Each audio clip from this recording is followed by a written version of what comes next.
Hello बच्चों, once again welcome to all of you. बच्चों, हम लोग आगे लेकर के चलते हैं सॉलिड स्टेट को। तो पिछले लेक्चर में हमने देखा था कि कैसे पैकिंग होती है किसी सॉलिड में, और उस ऑर्डर में हमने देखा था कि वन डायमेंशनल पैकिंग क्या होता है, टू डायमेंशनल पैकिंग क्या होता है, और टू डायमेंशनल पैकिंग को पढ़ने के बाद हमने साथ साथ पढ़ा था कि किस तरह से टू डायमेंशनल पैकिंग करने के बाद हम निकालते हैं packing fraction with respect to area. आज उसी ऑर्डर को हम लोग आगे बढ़ाएंगे और हम लोग देखेंगे कि थ्री डायमेंशनल पैकिंग कितने तरीके से हो सकता है। अगर हम लोग थ्री डायमेंशनल पैकिंग की बात करें तो ये बहुत ही बेहतरीन और समझने लायक आर्टिकल है। थ्री डायमेंशनल पैकिंग में बच्चों, अगर इसको माइन्यूटली देखा जाए तो हम थ्री डायमेंशनल पैकिंग को दो तरीके से कर सकते हैं। सबसे पहले अगर हम थ्री डायमेंशनल पैकिंग को करना चाहें तो सबसे पहले हम इसको कर सकते हैं with the help of to dimensional square close packing.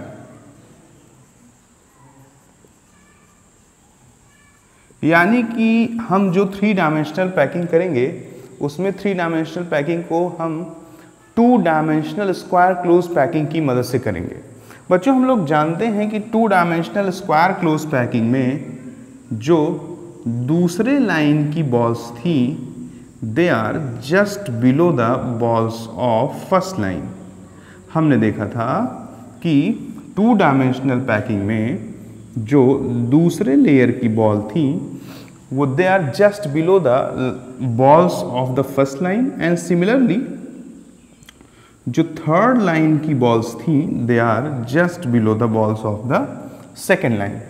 तो इसको हमने बोला था क्योंकि किसी भी एक पार्टिकल को जो बगल बगल से चार पार्टिकल डायरेक्टली टच करते हैं, अगर उनके सेंटर को आपस में जोड़ दिया जाए तो हमने देखा था कि उनके सेंटर को आपस में जोड़ दिया जाए तो एक स्क्वायर बनता है, इसलिए हम इसको to dimensional square close packing कहते थे।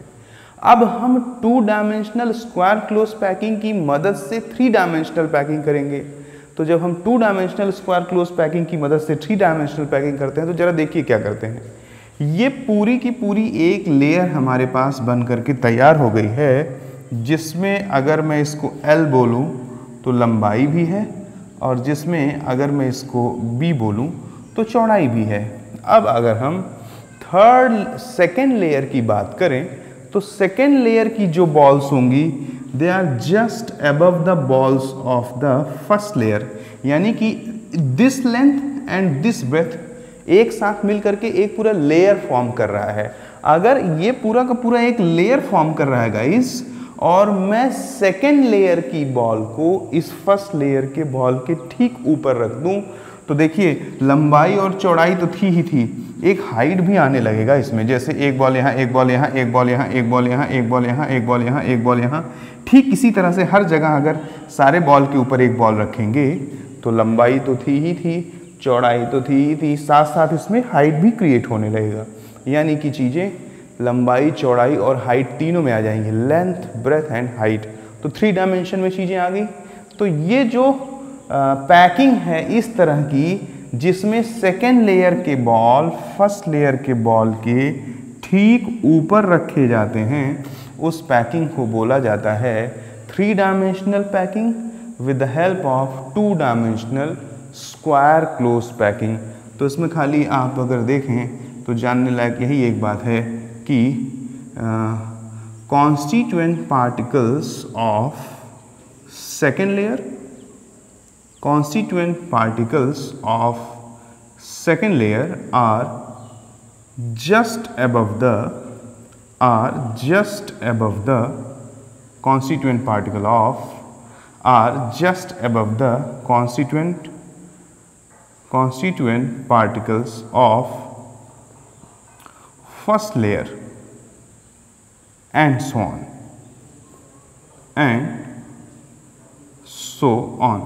बच्चों, यहाँ बहुत सारी चीज़ें हम लोग देख सकते हैं जैसे कि अगर हम किसी एक पार्टिकल को देखें तो 4 पार्टिकल तो बगल बगल से टच कर रहे हैं, बट एक पार्टिकल ठीक इसके ऊपर भी होगा और एक पार्टिकल ठीक इसके नीचे भी होगा।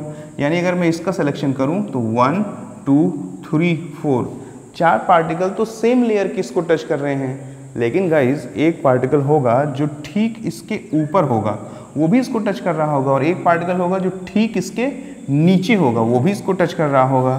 तो हम कह सकते हैं कि यहाँ पर जो कोऑर्डिनेशन नंबर होता है वो गाइज कोऑर्डिनेशन नंबर यहाँ होता है कितना 6। 4 तो बगल बगल से और एक ऊपर से और एक नीचे से, इसके ऊपर लिख दे रहा हूँ टॉप और इसके ऊपर लिख दे रहा हूँ बॉटम। तो जब हम 3 डायमेंशनल पैकिंग करते हैं with the help of 2 dimensional square close packing, तो उस स्थिति में ये व्यवस्था होती है और उस स्थिति में कोऑर्डिनेशन नंबर जो हमारा बन करके तैयार होता है वो कोऑर्डिनेशन नंबर हमारा ओवरऑल 6 होता है। एक बार कोऑर्डिनेशन नंबर हमको समझ में आ गया तो मैं बहुत सारी चीज़ें आपको बहुत बेहतर वे में बताने वाला हूँ। ज़रा देखिए कि अगर आप सोचो कि इस तरह की व्यवस्था करने पर जो यूनिट सेल बन के तैयार होता है वो यूनिट सेल कैसा होता है।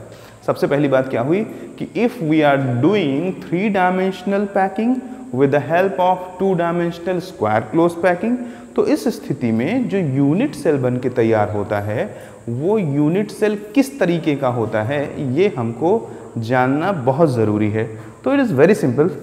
किसी भी तुम 4 पार्टिकल को देख लो, जैसे आपने यहाँ देखा, मैं इसको मान लेता हूँ कि this one is 1, this one is 2, this one is 3 and this one is 4।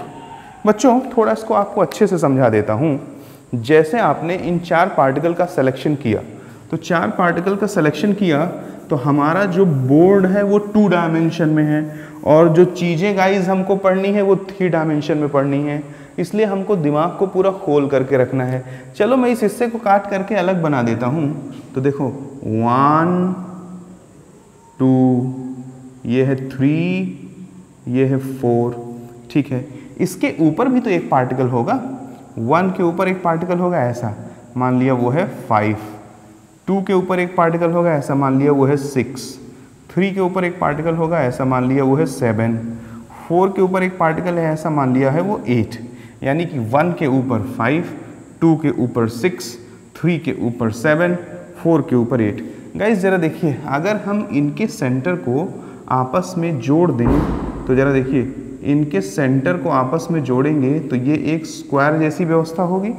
अब इसके ऊपर ये पार्टिकल हैं, इन सेंटर्स को भी जोड़ेंगे तो सामने भी एक स्क्वायर आएगा और इनको आपस में जोड़ देंगे तो एक क्यूब बनेगा। मेरा कहने का मतलब क्या है कि सारे सेंटर्स को अगर आपस में जोड़ दिया जाए, जैसे कि 1 2 3 4, वैसे ही 5 6 7 8 को, उसके बाद 1 को 5 से, 2 को 6 से, 3 को 7 से, 4 को 8 से एज्यूम करिए ज़रा, तो आप पाएंगे कि एक क्यूब बन करके तैयार हो जाता है। और वो क्यूब जो है उसमें जो क्यूब का कॉर्नर है वो कॉन्स्टिट्यूएंट पार्टिकल का सेंटर हो जाएगा। मैं आपको इसको बहुत अच्छे से समझा देता हूँ, ज़रा देखिए और समझने का खूब अच्छे से कोशिश करिए। जैसे इसको ये है 1, ये है 2, ये है 3, ये है 4, तो ज़रा देखिएगा, ये है 5, ये है 6, ये है 7, ये है 8।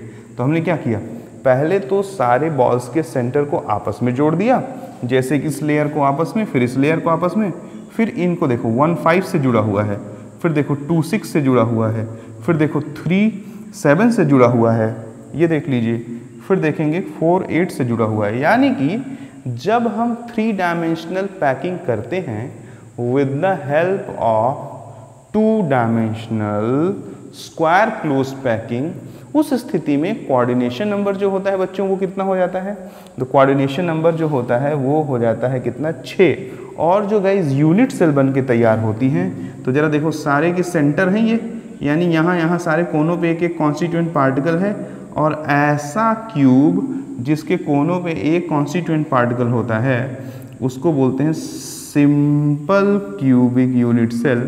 सिंपल क्यूबिक यूनिट सेल, ये बात हमने आपको पीछे लेक्चर में समझा रखा है। फिर मैं आ जाता हूँ अपने पॉइंट पर और मैं आपको बताता हूँ कि आज मैं आपको पढ़ा रहा हूँ 3 डायमेंशनल क्लोज पैकिंग। उसमें मैंने आपको पहला आर्टिकल पढ़ाया।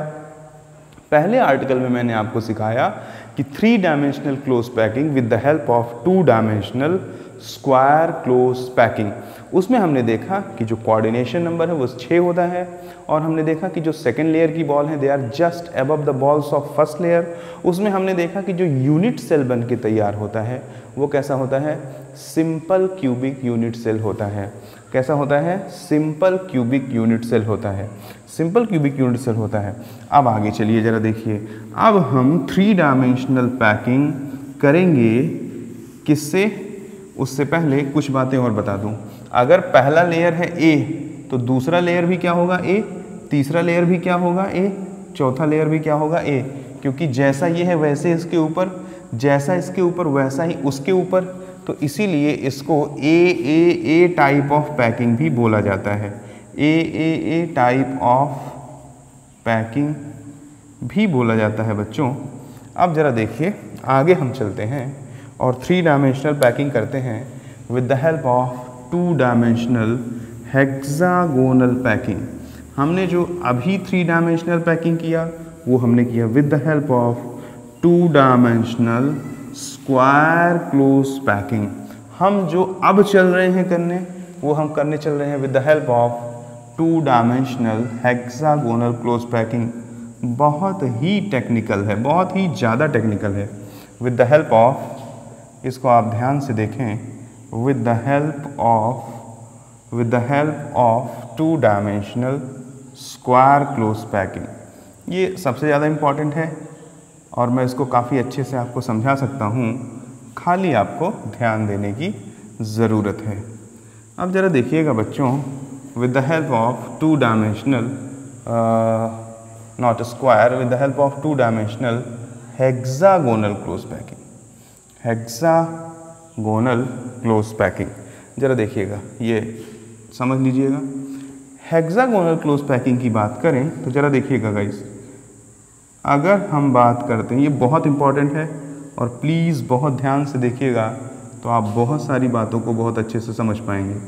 जैसे ज़रा देखिए, हेक्सागोनल क्लोज पैकिंग में होता क्या है कि जो सेकेंड लाइंस की बॉल होती हैं वो फर्स्ट लाइन के डिप्रेशंस में रखी जाती हैं और सेकेंड लाइन की बॉल फर्स्ट लाइन के डिप्रेशंस में रखी जाती हैं, और जो थर्ड लाइन की बॉल्स होती हैं they are just below the balls of the first line. ऐसी स्थिति है। इसमें ज़रा देखिए, हम जब कोई क्लोज पैकिंग करते हैं तो हमारा एम होता है कि ज़्यादा से ज़्यादा हिस्सा गाइस क्या होना चाहिए, पैक्ड होना चाहिए। अब इस बात को बहुत ध्यान से देखना, क्योंकि डायग्रामेटिकली चीज़ों को समझ पाना थोड़ा सा टिपिकल है। जितना ध्यान दोगे उतना अच्छे से समझ पाओगे।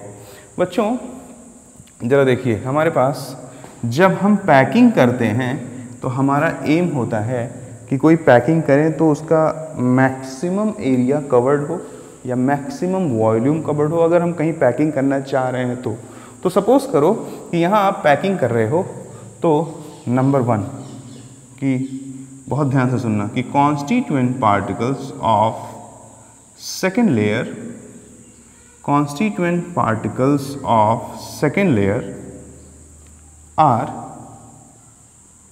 just above the constituent particles of second layer are just above the constituent particle of second layer are just above the triangular void of first layer. इस बात को ज़रा समझना, अच्छे से देखना। जब तक ये बात आपको समझ में ना जाए तब तक मैं आगे पेन नहीं चलाना चाहता। मैं कह रहा हूँ कि जो सेकेंड लेयर की बॉल्स होंगी वो रखी जाएंगी just above the triangular void, just above the triangular void, triangular void के ठीक ऊपर रखी जाएंगी। अब ज़रा बात को आप समझने की कोशिश करिएगा। ट्रायंगुलर वॉइड के ठीक ऊपर रखने का क्या मतलब है। आपको ये ट्रायंगुलर वॉइड्स दिख रहे होंगे, जैसे ये टी, जैसे ये टी, जैसे ये टी, ये अगर हम इनके ऊपर बॉल्स को रखते हैं तो देखो ऐसी स्थिति होगी। जैसे जैसे बॉल रखते जाएंगे फिगर ख़राब होता जाएगा, लेकिन आपको समझ में आता जाएगा। जैसे ही हमने सेकेंड लेयर की बॉल फर्स्ट लेयर के ट्रायंगुलर वॉइड के ऊपर रखा तो हमें एक चीज़ दिखाई पड़ा, वो पता नहीं आपको दिखाई पड़ा कि नहीं। इतने से ही मैं आपको समझा दूंगा, डायग्राम कैसा भी हो खाली बात को सुनना। जैसे ही मैंने सेकेंड लेयर की बॉल को फर्स्ट लेयर के ट्रायंगुलर वॉइड पे रखा तो मैं दो चीज़ें पाया। पहली चीज़ तो मुझे यही दिखा कि सारे के सारे ट्रायंगुलर वॉइड कवर नहीं हो सकते। देखो ये कवर है, ये भी कवर है, ये भी कवर है, लेकिन ये जो ट्रायंगुलर वॉइड है ज़रा देखिए खाली है।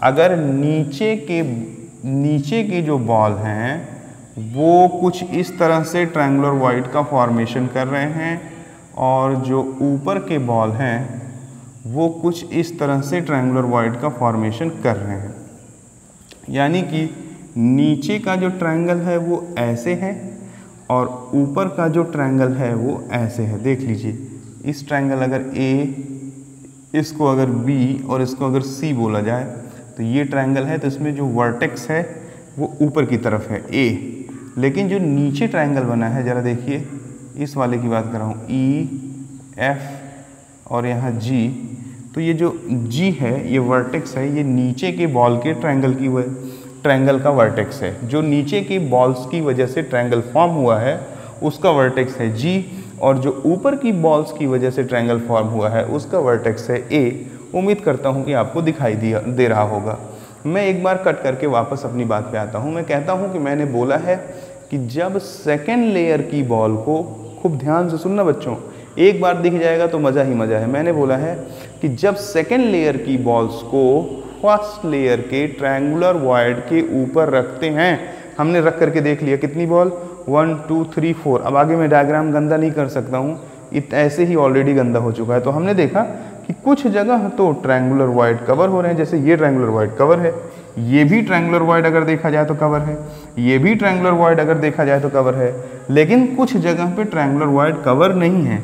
तो दो स्थितियाँ जनरेट हुई हैं कि कुछ जगहों पर ट्रायंगुलर वॉइड्स कवर हैं, जहाँ पर ट्रायंगुलर वॉइड कवर है वहाँ ऐसी स्थिति है, लेकिन कुछ जगहों पर ट्रायंगुलर वॉइड्स कवर नहीं हैं। तो इन दोनों बातों को अच्छे से समझ लेना चाहिए।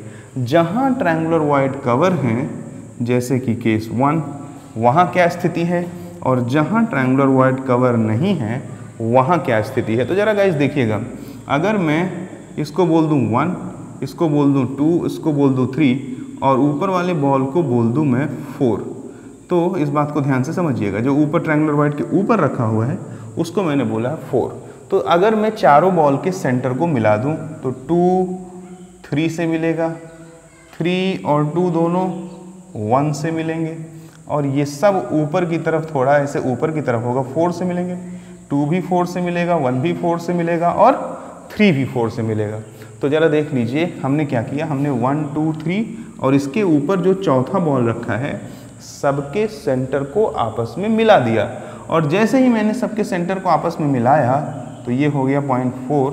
तो ज़रा देखिए कि कितने सारे लेयर्स बन रहे हैं। एक लेयर बन रहा है, एक लेयर बन रहा है कौन सा, 1 2 4, 1 2 4, दूसरा 2 4 3, तीसरा 1 4 3, चौथा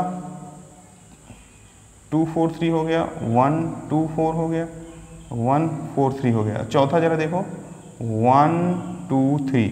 ये 4 लेयर हैं, ये 4 फेजेस हैं या नहीं, ये 4 फेजेस आपको बहुत अच्छे से दिख रहे होंगे। जिनको नहीं दिख रहा है वो लोग इनको देखें और देखने का प्रयास करें, नहीं समझ में आता है तो मुझे बताएं।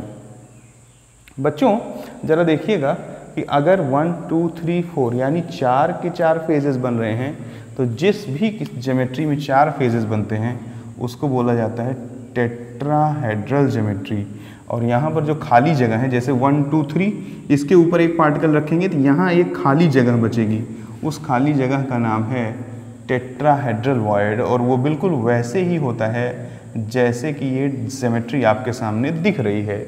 ध्यान से सुन लीजिए कि जब हम सेकेंड लेयर की बॉल को फर्स्ट लेयर के ट्रायंगुलर वॉइड पे रखते ही हमको एक नई बात जानने की ज़रूरत है कि जैसे ही हमने रखा तुरंत एक वॉइड पैदा होता है बच्चों, और इस वॉइड का नाम है टेट्राहेड्रल वॉइड, टेट्राहेड्रल वॉइड।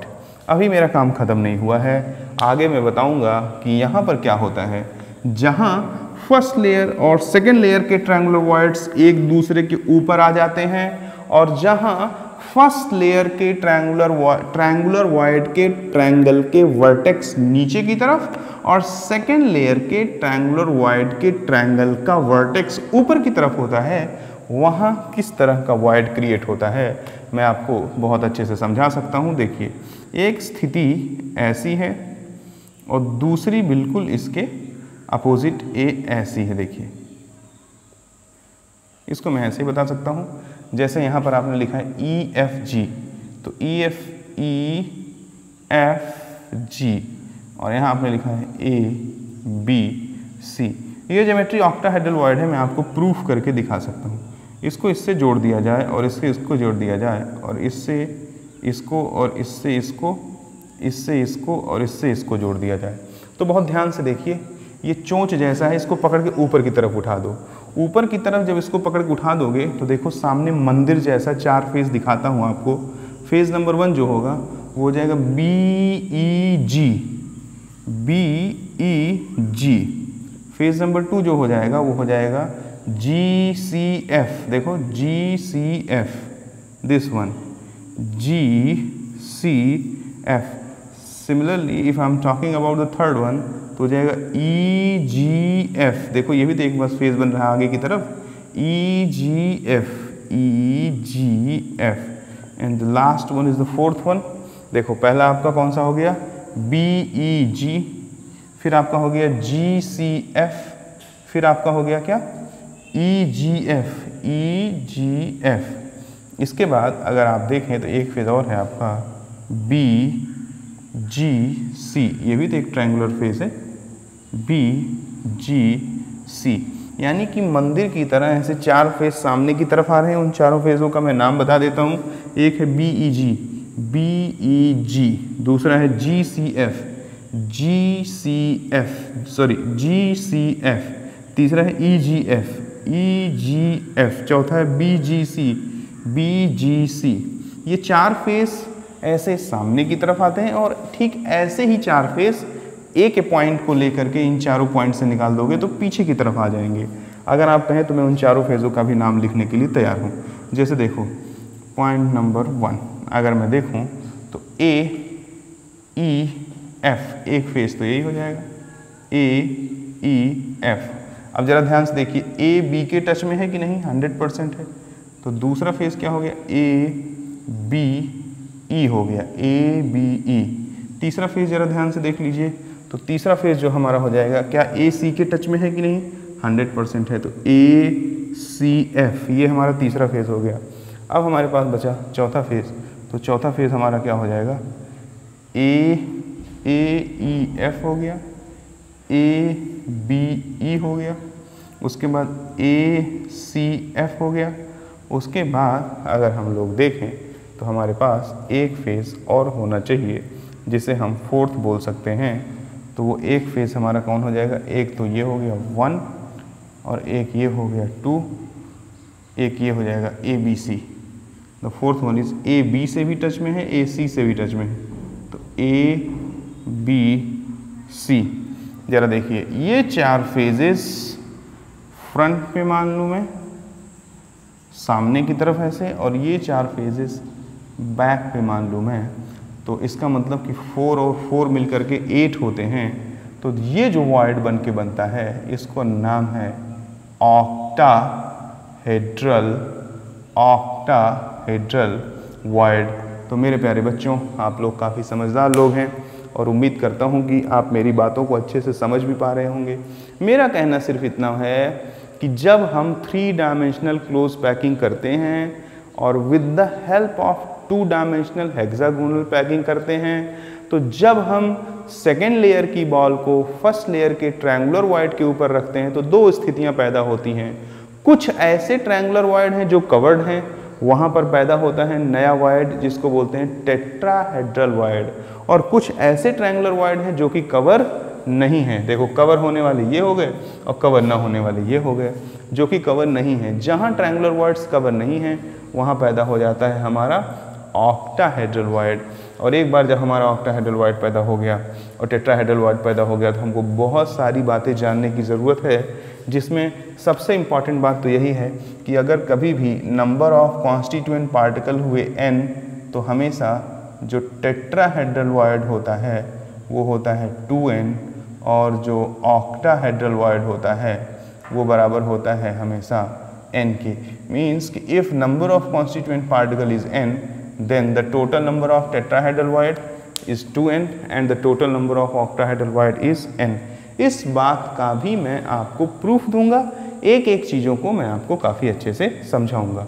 तो हमने देखा कि जब सेकेंड लेयर की बॉल को फर्स्ट लेयर के ट्रायंगुलर वॉइड के ऊपर रखते हैं तो ऐसी स्थिति में दो केसेस पैदा होते हैं। जहां ट्रायंगुलर वॉइड कवर होता है वहां पैदा होता है टेट्राहेड्रल वॉइड, और जहां ट्रायंगुलर वॉइड कवर नहीं होता है वहां पैदा होता है ऑक्टाहेड्रल वॉइड।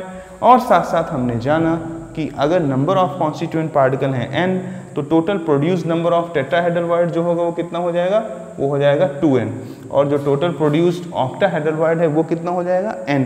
इस बात को भी मैं प्रूफ करके दूंगा आपको, बिल्कुल निश्चिंत रहिए, बिल्कुल टेंशन फ्री रहिए। चलिए हम लोग थोड़ा सा और चीज़ों को देख लेते हैं। अब बात आती है कि सर सेकेंड लेयर तो आपने रखवा दिया, अब हमको आप थर्ड लेयर के भी बारे में कुछ बताइए। तो ज़रा देखो, थर्ड लेयर को रखने के दो विकल्प हैं, पहला क्या है दूसरा क्या है, दोनों देख लो। कि अब हम जब थर्ड लेयर की बॉल्स को रखते हैं तो हमारे पास दो ऑप्शन है थर्ड लेयर की बॉल के लिए। थर्ड लेयर की बॉल के लिए दो ऑप्शन है। बारीकी से देखोगे तो दिखेगा, अगर मन कहीं और शरीर कहीं और हुआ तो देखोगे तो नहीं दिखेगा, ये भी मैं आपको बता दूं। तो बच्चों थर्ड लेयर की बॉल में जब हम थर्ड लेयर की बॉल में केस 1 और केस 2 को समझने की कोशिश करें। केस 1 यानी कि जब थर्ड लेयर की बॉल को हम सेकेंड लेयर के, ध्यान से देखना, सेकेंड लेयर के ट्रायंगुलर वॉइड पे रखें। एक तो ये केस हो गया, सेकेंड लेयर के ट्रायंगुलर वॉइड पे रखें। अब सेकेंड लेयर का ट्रायंगुलर वॉइड है कहाँ, ये तो देख लो। जैसे जब तुम इसको जोड़ोगे तो देखो जरा, जैसे तुम सारे ट्रायंगुलर वॉइड के ऊपर पार्टिकल रखोगे तो कुछ ट्रायंगुलर वॉइड कवर हुए, कुछ नहीं हुए, और ज़रा देखो कुछ नए ट्रायंगुलर वॉइड जनरेट हुए जो कि सेकेंड लेयर की बॉल से थे। इस बात को ध्यान से देख लो। जैसे ही हमने सेकेंड लेयर की बॉल को फर्स्ट लेयर के ट्रायंगुलर वॉइड के ऊपर रखा, जैसे हमने ये वाली बॉल रखी इस ट्रायंगुलर वॉइड के ऊपर, ये वाली बॉल रखी इस ट्रायंगुलर वॉइड के ऊपर, ये वाली बॉल रखी इस ट्रायंगुलर वॉइड के ऊपर, ये वाली बॉल रखी इस ट्रायंगुलर वॉइड पे, ये वाली बॉल रखी इस ट्रायंगुलर वॉइड पे, तो हमने देखा कि टेट्राहेड्रल वॉइड पैदा हुए, ऑक्टाहेड्रल वॉइड पैदा हुए, साथ साथ सेकेंड लेयर का अपना एक खुद का ट्रायंगुलर वॉइड क्रिएट हुआ कि नहीं हुआ। 100% सेकेंड लेयर का अपना खुद का एक ट्रायंगुलर वॉइड क्रिएट हुआ। अगर हम थर्ड लेयर की बॉल उसके ऊपर रखें, ये है ट्रायंगुलर वॉइड सेकेंड लेयर का, अगर हम थर्ड लेयर की बॉल उसके ऊपर रखते हैं तो ज़रा देखो मीन्स कि the balls of third layer, इस बात को बहुत इंपॉर्टेंस दीजिएगा, balls of third layer is just above the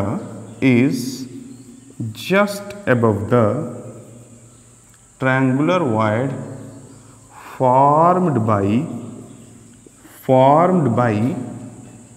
second layer, अब जरा देखो, अगर नीचे वाली बॉल है ए तो ऊपर वाली ठीक उसके ऊपर नहीं है, इसलिए ट्रायंगुलर वॉइड जमा।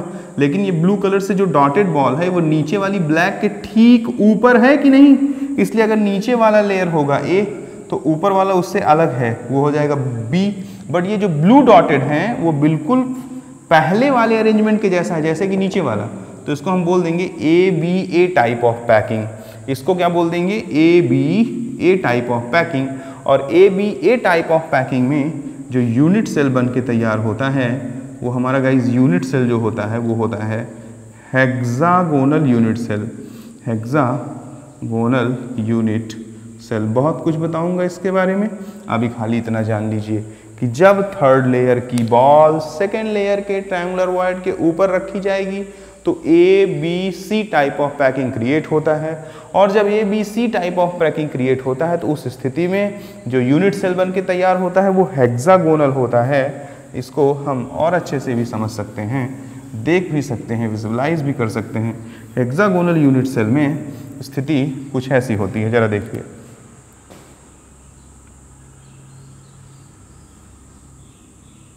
अगर यहाँ एक पार्ट 1 2 3 4 5 6 मीन्स 1 2 3 4 5 6 एक पार्टिकल होता है इनके सेंटर में जो सबसे टच कर रहा होता है, यानी कि ये जो x है ये x a 1 2 3 4 5 6 सब उसको टच कर रहे होंगे। ठीक, फिर बीच में एक 3 पार्टिकल ऐसे आ जाते हैं। फिर उसके बाद ये व्यवस्था आ जाएगी,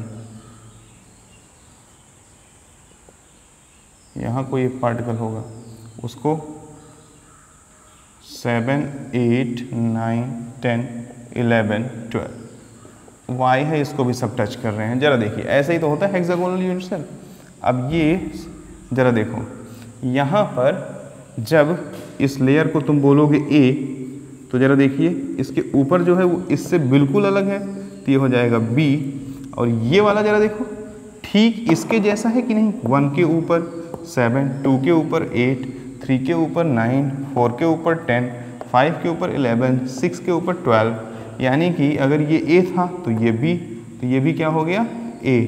यानी जब भी A टाइप का पैकिंग होगा तो उस बार जैसे देखो ये ब्लैक वाला A, फिर उसको ऊपर जो ब्लैक था वो B।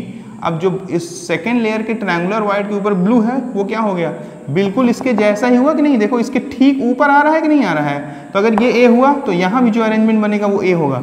ऐसे कई सारी बॉल्स होंगी, बस मैं कई सारे बॉल बना दूंगा तो आपको कुछ दिखेगा ही नहीं, डायग्राम बिल्कुल उल्टा सीधा हो जाएगा। तो आप इसी एक बॉल से ही अगर समझदार है तो सब कुछ देख सकते हैं, क्योंकि ये ब्लू डॉटेड बॉल ठीक ब्लैक वाले के ऊपर है। इसलिए अगर ये A हुआ, ये B हुआ, ये A हुआ तो इसको बोलते हैं ABA टाइप ऑफ पैकिंग। और ABA टाइप ऑफ पैकिंग में जो यूनिट सेल बन के तैयार होता है वो यूनिट सेल हमारा होता है हेक्सागोनल यूनिट सेल। इसके बारे में बहुत कुछ जानकारियां मैं आपको दूंगा, टेंशन मत लीजिए। अभी सिर्फ इतना जान लीजिए कि जो यूनिट सेल बनता है ABA टाइप ऑफ पैकिंग में वो होता है हेक्सागोनल यूनिट सेल। तुम्हें कोऑर्डिनेशन नंबर वगैरह कुछ निकालने की जरूरत नहीं, मैं अभी सिखाऊंगा एक तरफ से सारी चीज़ों को बहुत ही बेहतर वे में।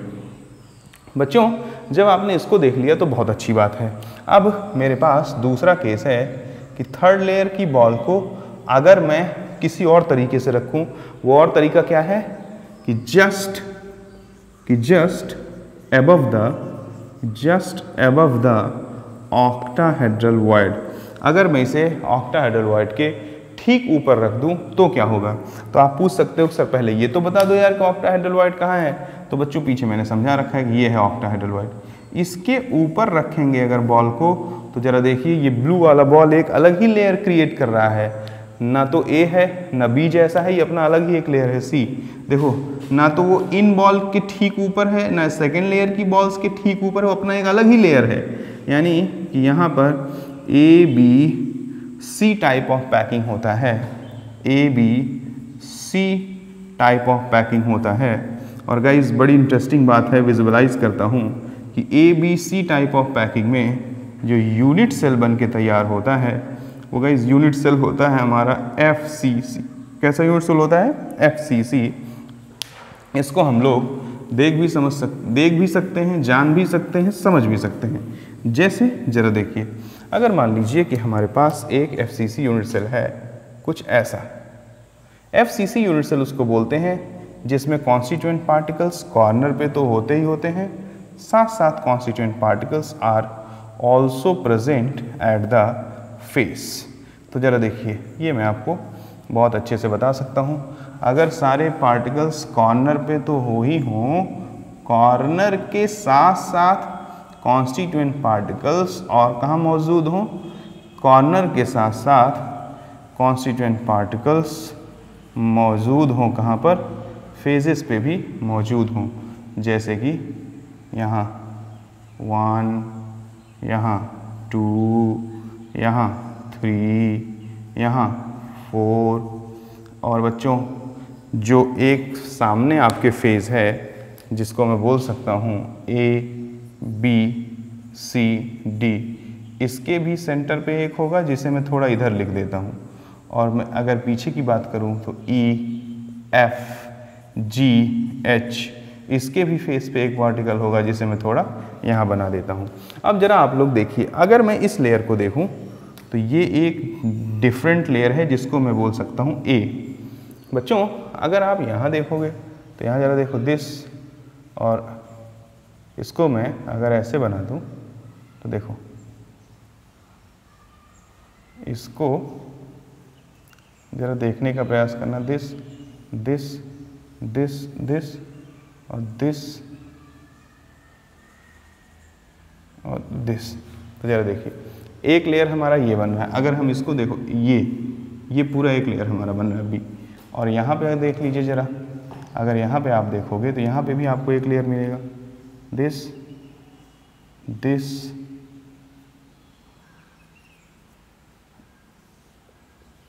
और यहाँ देख लीजिए, इसको मिला देंगे। अब इस बात को मेरे शेरों ध्यान से देखो कि अगर इसमें ये वाला मुंह नीचे की तरफ है तो इसमें ज़रा देखो ये वाला मुंह ऊपर की तरफ है। यानी अगर ये ऐसे आ रहा है, ऐसे और ऐसे, यानी कि इसको अपन थोड़ा और सीधा कर दें तो आपको समझ में ही आ रहा होगा। देखिए सी ऐसे आया, ऐसे ऐसे, एक लेयर ऐसे बना। तो यहाँ ज़रा देख लीजिए, एक लेयर ऐसे, फिर ऐसे, फिर ऐसे बना। तो ज़रा जैसे देखो ये एक ट्रायंगल जैसा बन रहा है। ये थोड़ा सा डायग्राम की वजह से ट्रायंगल नहीं दिख रहा है, एक्चुअल में दिख सकता है वो अगर मैं ऐसे बना दूँ। ये देख लीजिए, तो इस ट्रायंगल का मुंह अगर मैं इसको ऐसे देखूँ एक ट्रायंगल जैसा, तो जी ऊपर की तरफ है, और इसका ज़रा देखो इस ट्रायंगल का मुंह डी ऊपर की तरफ है। अगर ये इधर है तो ये जस्ट उसके अपोजिट है।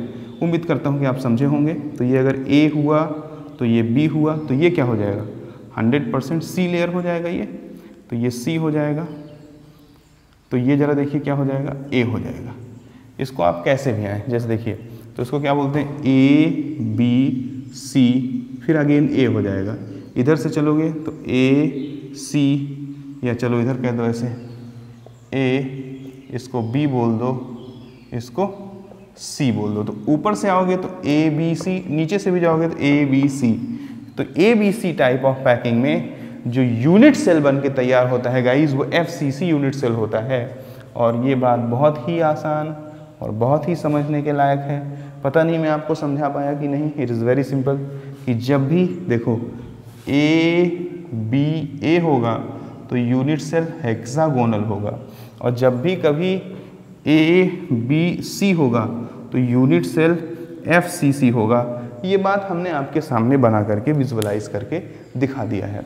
इसको तुम अगर चाहो तो और तरीके से भी देख सकते हो, समझ सकते हो और जान सकते हो, बट मेरे को लगता नहीं कि किसी और तरीके की ज़रूरत है। अगर आपको समझ में ना आए तो आप मुझे बता दीजिएगा, मैं दोबारा से आपको बता दूंगा। जैसे आपसे कहता है कि B minus form ABC type of packing, और कहता है कि नंबर 1 A प्लस और C प्लस दो कैटायंस हैं। We have two cations A plus and C plus. अब जरा देखिए, नंबर 1 A प्लस है हाफ ऑफ टेट्राहेड्रल वायर और C प्लस है half of tetrahedral void. Number 2 A plus है 3/4 ऑफ टेट्राहेड्रल वायर और C प्लस है 1/4 of octahedral wire, 1/4 of octahedral wire. Statement number 3 है अगर कि A प्लस 1/2 टेट्राहेड्रल वायर और C प्लस 3/4 ऑक्टाहेड्रल वायर। या क्वेश्चन नंबर 4 बना देता हूँ कि A plus is 3/4 of tetrahedral wire and C plus is 3/4 of octahedral wire। In 4 cases में हमको निकालना है फॉर्मूला मास। इस तरह के बहुत सारे क्वेश्चन पूछता है। हम आज एक क्वेश्चन कराते हैं नेक्स्ट लेक्चर में सिर्फ क्वेश्चन ही क्वेश्चन लेना है। तो ये क्वेश्चन हम करा रहे हैं आपको कि इस तरह से क्वेश्चन पूछेगा, कैलकुलेट फार्मूला मास। आपसे कहेगा कि फार्मूला मास कैलकुलेट करो। तो फार्मूला मास जब हम कैलकुलेट करते हैं तो वहाँ हम किन चीज़ों का ध्यान रखते हैं? फार्मूला मास कैलकुलेट करेंगे तो हम हमेशा इस बात को नोट कर लेना, हम हमेशा number of constituent particle per unit cell निकालते हैं, पर यूनिट सेल निकालते हैं। जब भी हम कभी फार्मूला मास कैलकुलेट करेंगे तो एक ही चीज़ याद रखना कि number of constituent particle per unit cell निकालना है। और मैं देखो कितना आसानी से इन क्वेश्चंस को सॉल्व करता हूँ। देखो तुम कुछ भी मत याद रखो, क्वेश्चन आएगा बी माइनस अगर ABC अरेंजमेंट बनाता है या ABC छोड़ो दुनिया का कोई भी अरेंजमेंट बनाता हो, तुम सिंपली इसको मानना कि मान लिया कि B माइनस का नंबर है n। हालांकि तुम जानते हो कि ABC पैकिंग में FCC यूनिट सेल बनेगा और FCC यूनिट सेल बनेगा तो नंबर ऑफ कॉन्स्टिट्यूएंट पार्टिकल 4 होंगे, उसको भी लेकर के किया जा सकता है। लेकिन एक मेरा तरीका देख लो कि जहाँ कुछ भी नहीं याद रखना पड़ेगा। माना कि B माइनस है n और अगर B माइनस n हुआ तो टेट्राहेड्रल वाइड कितने हो जाएंगे? 2n। और ऑक्टाहेड्रल वाइड कितने हो जाएंगे? n। तो ज़रा देख लो, अब मजा आएगा आपको कि कहता है कि क्वेश्चन नंबर 1 को ही देख लो कि जब B माइनस था मान लो n, तो टेट्राहेड्रल वाइड का कितना हिस्सा A प्लस है? टेट्राहेड्रल वाइड है हमारे पास 2n, तो इसका आधा है A प्लस। और ऑक्टाहेड्रल वाइड कितने हैं हमारे पास? ऑक्टाहेड्रल वाइड की बात की जाए तो ये है n, तो इसका भी आधा है हमारे पास C प्लस। तो ज़रा देखना, जब B माइनस था n तो कितना था A हमारे पास? A भी A प्लस भी था कितना? n, क्योंकि 2 से 2 कट जाएगा। And same time if I am going to talk about the C plus, तो C प्लस कितना हो जाएगा? n/2 हो जाएगा हमारा C प्लस। अगर हम यहाँ सिंपलेस्ट रेशियो ले लें तो ये B minus is to A plus is to C plus, या C प्लस को ऐसे ही पॉजिटिव तो है C प्लस बाई 2, क्योंकि n से n कैंसिल हो जाएगा। अब किसी ऐसी डिजिट से मल्टीप्लाई करो कि फ्रैक्शनल हिस्सा खत्म हो जाए, तो 2 से कर दो, तो 2 से मल्टीप्लाई कर दोगे तो B माइनस कितना है? 2 और A प्लस 1 और C प्लस भी 1, यानी फार्मूला क्या हो गया? AB कितना है? 2 AB2C। फार्मूला क्या हो गया? AB2C। हम कुछ नहीं कर रहे हैं, हम केवल total number of constituent particle per unit cell निकाल रहे हैं। यहाँ नहीं समझ में आया तो दूसरे केस में देख लीजिए, 4 क्वेश्चन दिया हूँ, ज़रा देखिए।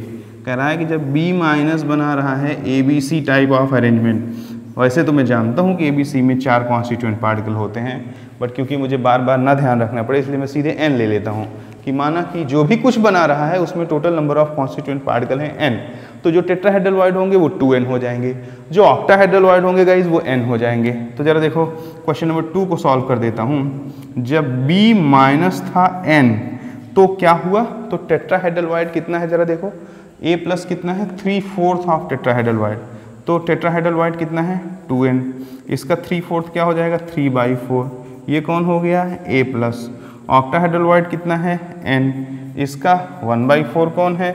C plus. तो जरा देखो, जब B माइनस था n तब 2 2 जा 3n/2 था A प्लस और n/4 था कौन?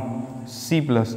किसी ऐसी डिजिट से मल्टीप्लाई करो कि फ्रैक्शन खत्म हो जाए, तो 4 से मल्टीप्लाई कर देते हैं, n से n कैंसिल हो गया, B माइनस कितना हो गया? 4 और A प्लस कितना हो जाएगा? 2 2 जा 4 तो 6, A प्लस कितना हो जाएगा?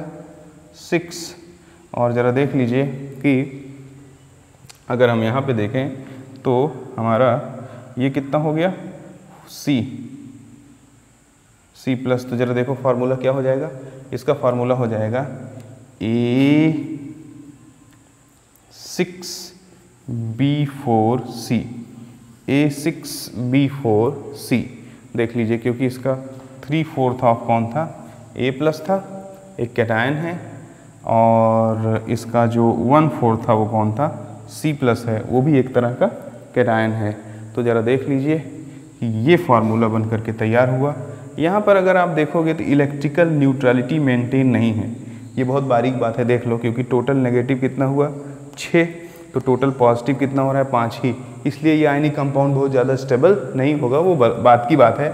अभी हम पूरा अपना कंसंट्रेशन किस पे रखेंगे कि अगर हमको total number of constituent particle per unit cell पता लग गया तो वही हमारा फार्मूला मास होगा। इस तरह के क्वेश्चन आपको खूब मिलते होंगे। तो मैं तीसरा क्वेश्चन कर देता हूँ। तीसरा क्वेश्चन जरा देखिए क्या कहता है। तीसरा क्वेश्चन हमसे कुछ और ही कह रहा है। तीसरे क्वेश्चन में हमें कह रहा है कि अगर B माइनस है N और टेट्राहेड्रल हमारे पास कितने हैं 2N, तो टेट्राहेड्रल का हाफ है A+, यानी कि 1/2 इंटू 2N में कौन है A+। ऑक्टाहेड्रल की बात करें तो ऑक्टाहेड्रल में क्या हो जाएगा, ऑक्टाहेड्रल में हो जाएगा 3/4 एंड ये कौन है C+। रेशियो ले दो, सिंपलेस्ट रेशियो ले दोगे तो B माइनस जब था N तो ये कितना हो जाएगा, ये A+ भी कितना था N और ये C+ कितना हो गया 3N/4।